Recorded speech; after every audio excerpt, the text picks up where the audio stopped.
That building is called the Burj Khalifa, and it stands 2,722 feet high.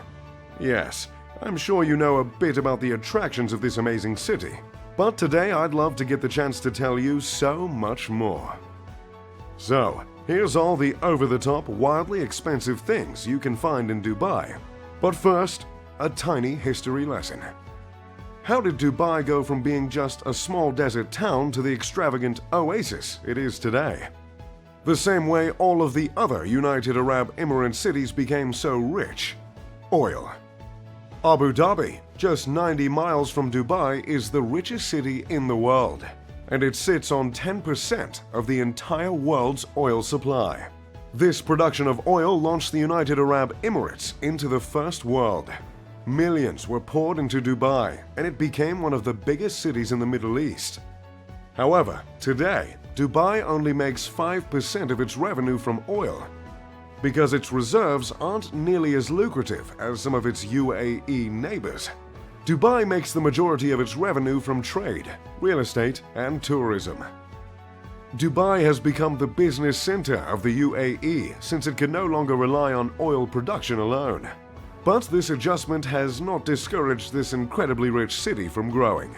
Dubai is growing in population just as much as it's growing vertically. In fact, about 1/4 of all cranes are located in Dubai. That's right, about 25% of cranes in existence are in just one UAE city. It seems the game plan of Dubai is just to keep building skyscrapers. Two of these skyscrapers are the aforementioned Burj Khalifa and the Burj Al Arab Hotel. The Burj Khalifa stands more than half a mile tall. It's so tall, in fact, that at its upper floors, the building can sway several feet at the mercy of the wind. This, however, was not overlooked by the architects of this massive building. The Burj Khalifa was designed in such a way that the sway would be too slow for the vestibular system in the inner ear to even notice. That's the part of the ear that provides balance if you happen to be unburdened by interference. The Burj Al Arab is a beautiful 5-star hotel, just hundreds of feet off the land. The Al Arab is the 5th largest hotel in the world, thanks to its unique shape. The hotel stands 56 stories high. It is officially labeled as a 5-star hotel, but some have dubbed this stunning building with the highest remark of 7 stars. This 7-star label is up for debate, as the authority on the matter of luxury hotels has not been agreed upon. But 7-star or not, this hotel is truly magnificent. If you want to spend a night in the royal suite at the Al Arab, it'll cost you just over $24,000. The interior of the Burj Al Arab is adorned with around 1,790 square meters of 24-karat gold leaf. But even that can't touch the glorious views of the immaculate city and the picture-perfect Gulf. Along with extremely tall buildings, the city is keen on building man-made islands. Both the Palm Islands and the World Islands are two incredibly ambitious projects that came to fruition with the help of a whole lot of cash.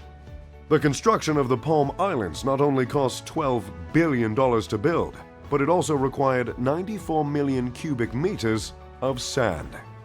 To put that into perspective, 94 million cubic meters of sand could fill the entire Empire State Building 2.5 times. The World Islands, as in the man-made islands that mimic the shape of the world's landmasses, took 321 million cubic meters of sand. Theodore, if you could just edit in 9 Empire State Buildings. Which also adds another $15 billion to the cost of man-made islands in Dubai. I'm not much of a big fan of sand in the first place, as it's rough, coarse, and it gets everywhere. Nevertheless, I did enjoy my time at the Palm Island.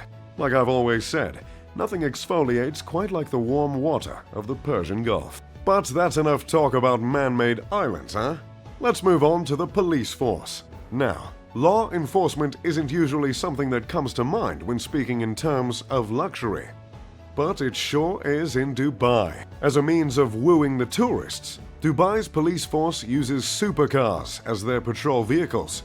This includes cars such as the Ferrari FF that goes for around $500,000, the Lamborghini Aventador that goes for around $400,000, and my personal favorite, an Aston Martin 177 for the reasonable price of $1.79 million. Trust me when I say this, nothing makes a man feel more like James Bond than flooring an Aston Martin 177. Ooh, makes me want to take mine out for a spin right now. Anyway, using these spectacular cars is just Dubai being Dubai. But hey, Dubai is the 8th safest city in the world, so more power to them.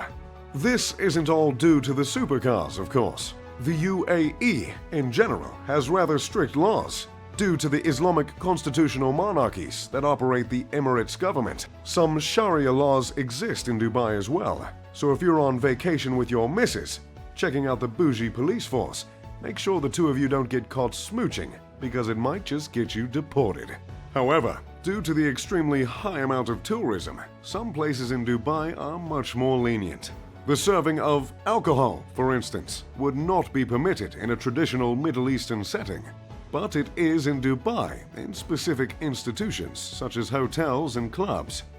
It is actually estimated that around 15% of Dubai's population are Emiratis, while the other 85% are from out of town. About half of the population is composed of the workers building hundreds of skyscrapers, which does make a little bit of sense considering the whole crane situation. Most of these workers are from India, Pakistan, and Bangladesh, which brings us to the more unfortunate side of Dubai. The class divide is quite big. Many of the immigrant workers live and work in less than ideal conditions, while Emiratis and the upper-class foreigners earn extremely attractive salaries. There really isn't much of a middle ground between the class divide in Dubai. But just like any country divided, there's always a sport to bring the people together. Well, that's the idea anyway. And in this case, this sport is camel racing. It's a bit of a sore subject for me, considering back in '96 I lost about $500,000 in a camel race to some sheik in Sharjah. But that was a different time. Camel racing in Dubai is almost equivalent to American football in the US. And Dubai's twist on the sport is that instead of children jockeys, they've began to use robots. You see, camel racing has a bit of a dark past. It used to be the case that small children would be forced to ride the camels, and that led to human trafficking. In less progressed areas in the Middle East, it still happens. But in Dubai, the children have been replaced with robots. And believe it or not, some of these little bots can cost up to $10,000. The camel that lost me that 500 grand was steered by a monkey. Now let's just move on from camel racing.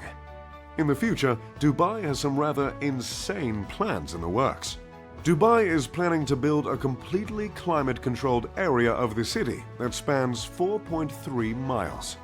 It was announced when Dubai's ruler, Sheikh Mohammed bin Rashid Al Maktoum, unveiled plans for the Mall of the World, a 48 million square foot mall of the world.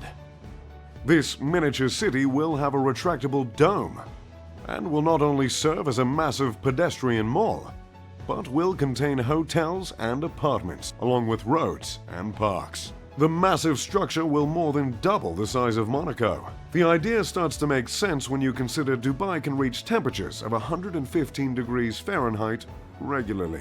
But the idea begins to make less sense again when you consider the cost. The cost has not yet been determined officially, but estimates have been made in the tens of billions of dollars. And keep in mind, the price tag would be much higher if the workers were not dreadfully underpaid. The dome is planned to have 100 hotels and serviced apartments, totaling 20,000 rooms. It seems an audacious architectural feat. We've never known Dubai to aspire for anything less. Due to the speed at which Dubai